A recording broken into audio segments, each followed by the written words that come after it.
एक जिले के 2 थाने, लेकिन दोनों में आपस में कोई भी समन्वय नहीं। इसका खामियाजा भुगता एक पिता ने, जिसने अपने बेटे का अंतिम संस्कार करने का उसे मौका नहीं मिला और इस सदमे के चलते उसने जहर खाकर खुदकुशी कर ली। मामला इंदौर का है, जहां पुलिस की लापरवाही ने एक परिवार को 2-2 जख्म दे दिए।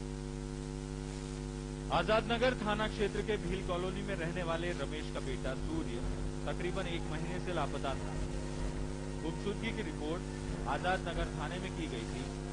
15 अप्रैल को रमेश को पता चला कि उसके बेटे की लाश सिमरौल थाना इलाके में मिली और उसे लावारिस मानकर पुलिस ने उसका अंतिम संस्कार भी कर दिया। इस बात से उसे गहरा सदमा लगा। अपने बेटे की लावारिस मौत से दुखी रमेश ने 15 अप्रैल को जहरीली वस्तु का सेवन कर खुदकुशी कर ली।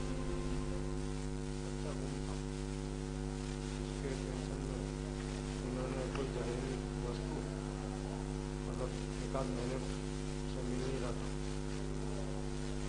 टेंशन में हाँ। और कल बेटे का भी पता लगा, वो भी मतलब उसका भी काम लगा था मर्डर, वो भी मर्डर अज्ञात मर्डर में गुमशुदा की रिपोर्ट डाल रखी थी। आखिरकार ऐसी चूक क्यों हो गई? जाहिर है कि सिमरौल थाना पुलिस ने लाश मिलने के बाद ये पता लगाने की कोशिश नहीं की कि आखिरकार युवक कहां का रहने वाला था। बगैर किसी तस्दीक के ही उसका अंतिम संस्कार कर दिया गया। लापरवाही सामने आई है तो पुलिस जांच की बात कर रही है। राजेश पिताधार से 39 वर्ष 314 बेल कॉलोनी मूसाखेड़ी अज्ञात पॉइजन खाकर आया है करवाने के लिए पंचों के समक्ष। नहीं, वो मेरे को मालूम नहीं, वो तो इनको जानकारी मालूम है। मेरे को तो इतना है कि इस मार्ग में जा रहा हूँ और ये कार्रवाई करूँ। लेकिन इस मामले ने एक बार फिर पुलिस की संवेदनशीलता को कटघरे में खड़ा कर दिया है। आखिर ये कैसा सिस्टम है और पुलिस की ये कौन सी कार्य प्रणाली है? इसका जवाब पुलिस अधिकारियों के पास है। पुनीत विजयवर्गीय, वत्सल न्यूज, इंदौर। पुनीत विजयवर्गीय से बात करते हैं, इंदौर से हमारे साथ जुड़ गए हैं। पुनीत, सबसे बड़ा सवाल है, कभी थाना क्षेत्र का सीमा विवाद सामने आता है और अब लाश को लेकर भी ऐसी संवेदनहीनता। अब इस मामले में अधिकारी क्या जांच का भरोसा दे रहे हैं?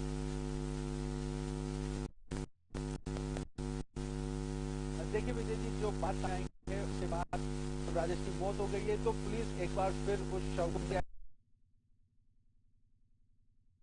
और जिसकी वजह से राजेश ने जहरीली वस्तु का सेवन किया है। अब उस शव को एक बार फिर बाहर निकाला जाएगा और उसका एज का प्रमाण लिया जाएगा कि उस शव की उम्र कितनी है। दरअसल जो सूर्या था, सूर्या की उम्र 14 वर्ष है। वो 20 मार्च से अपने घर से लापता है, लेकिन जो शव पुलिस को मिला है अज्ञात शव है जिसकी हत्या की है। इस बात की पुष्टि जरूर पोस्टमार्टम में हुई है। तो पुलिस का दावा है कि सूर्या 14 वर्ष की उम्र का है, लेकिन जो शव मिला है उसके हाथ पर सूर्या लिखा है, बिल्कुल सूर्या जैसे, लेकिन उसकी उम्र 20 वर्ष से ज्यादा है। तो अब पुलिस इस मामले को दलील बनाना चाहती है कि जो कुछ भी हुआ है उसमें पुलिस की कोई गलती नहीं। पुलिस इस तरह की बात अब यहाँ पर कहने का प्रयास कर रही है। लेकिन विजय जी, जो मामला सामने आया है, दरअसल राजेश ने सबसे पहले अपनी 17 साल की बेटी माधुरी, उसके बाद 16 साल के बेटे बाबू को थैलीसीमिया जैसी बीमारी के चलते खो दिया।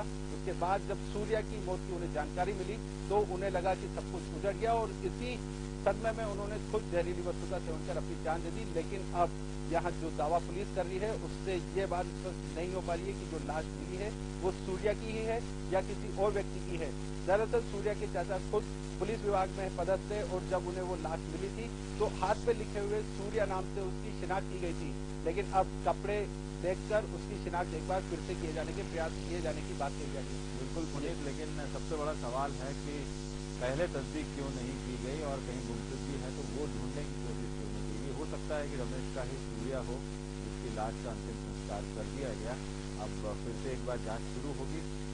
उम्मीद है कि पुलिस अपनी गलती ऐसे आगे ना हो, सुधारने की कोशिश करेगी। बहुत बहुत शुक्रिया पुनीत तमाम जानकारी। तो बहरहाल खास खबर में इतना ही। मंसूर न्यूज पर खबरों का सिलसिला लगातार जारी है।